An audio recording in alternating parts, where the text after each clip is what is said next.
Welcome back, viewers, to my channel, A Taste of Honey in the Kitchen. I know you wonder, why is she always dancing? Well, for those who don't know me, let me explain to you.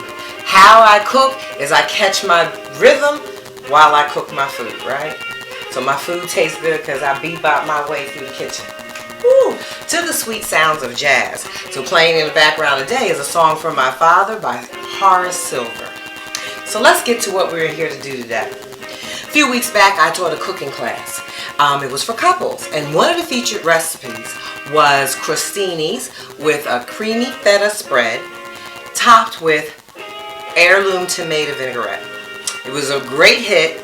It is a wonderful dish. It's very quick, very simple, easy to make, and what makes this recipe so great is that you can make this in stages, so that way it's quick to roll it out the day of the party. So let's just say you're having an evening event at your house in another week, right? So I'm 7 days ahead. You can prepare the crostinis up to 7 days in advance. So what's a crostini? A crostini is baguette bread cut into about 1/4-inch slices, and then you're going to brush it with an olive oil mixture. In this olive oil mixture is pink Himalaya salt, cracked black pepper. If I wasn't putting a spread on it, then I would have added a dry herb like basil or parsley. But because I'm going to top it with something, I didn't need that.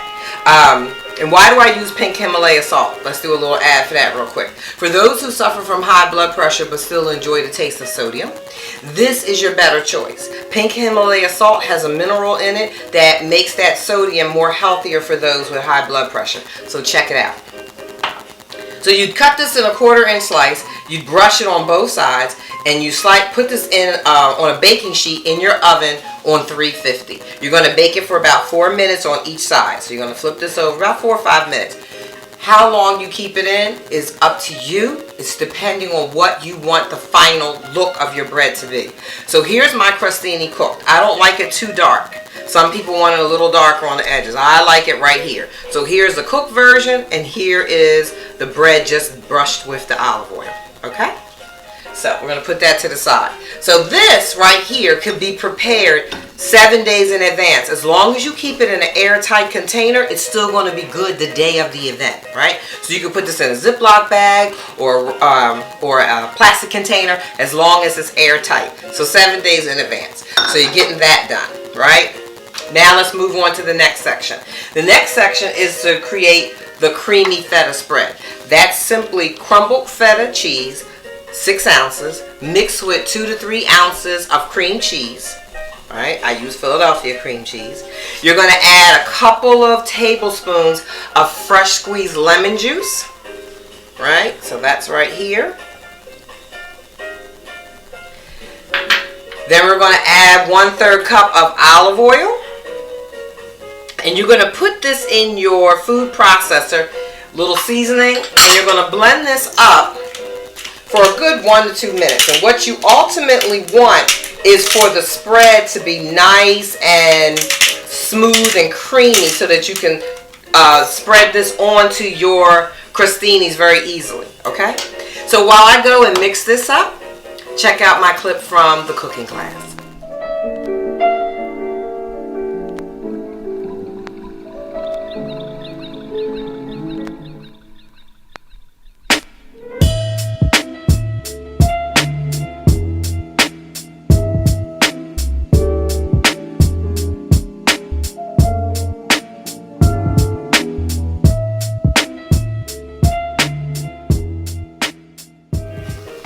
So now we have our creamy feta done. Looks real good. Ready for its spread. Gentlemen, I want to make sure you know that this is also something that you can make because this is really simple and easy. And you see how I'm telling you, you can make it in stages so you have it ready for that first at-home date. Now, first date, let's remember that, gentlemen. So the same thing I told the ladies the last time. You take them out the first time, not at home.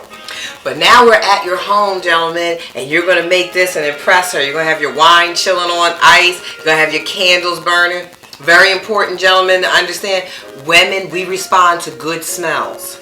So we don't want to come in the house and smell your gym bag. So you need to have candles burning in the bathroom, in the living room, where you're going to dine at. Have that house smelling good and the food cooking, and have these crostinis with this tomato vinaigrette. She's impressed. I know that. I'd be impressed. All right, let's move on to our topping. So we can have this spread made 1 to 2 days ahead of time. 7 days ahead, 1 to 2, you already have 2/3. Let me make sure I know how to count. 2/3 of your recipe done, okay? So now we're going to work with our heirloom tomatoes. Very, very beautiful, right? Very colorful. As we get closer to the summer and we get into tomato season, it's going to be even more beautiful. So this part of the recipe has heirloom tomatoes. You want to get as many colors as you can. Fresh basil, fresh shallots, fresh garlic, red wine vinegar, olive oil, seasoning. It's not a lot. It's pretty easy.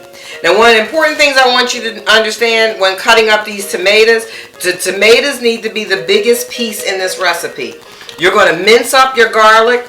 You're going to mince up your shallots.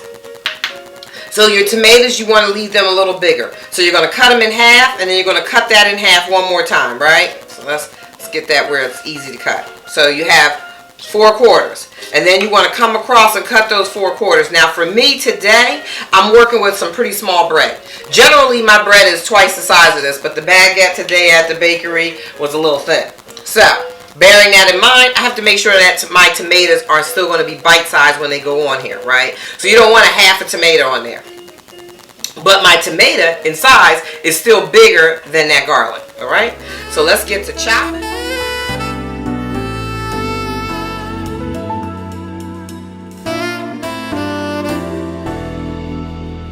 Not everybody can dance and cut, so be careful with that if you're trying to imitate me. But anyhow, so we're up to the basil. Got our tomatoes chopped, looking good, colorful. Now we're going to take some basil leaves. I already have it chopped, but I just want to make sure you know how to do it. You're going to roll your basil leaves up together. And you want to cut it long first. Long, thin pieces as if you were julienning the bay leaf, right? So now you got these long, thin pieces, see? And then you want to come back across and chop them. Right.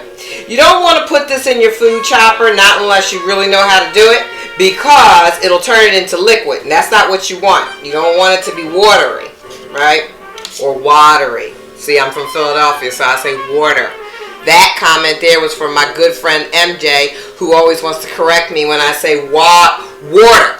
Can't go in Philadelphia and ask for no water ice, MJ. All right, so enough of that. Let's go back to cooking. So we're going to add our fresh basil. Leave a little bit of it for decorating. That's your fresh minced garlic.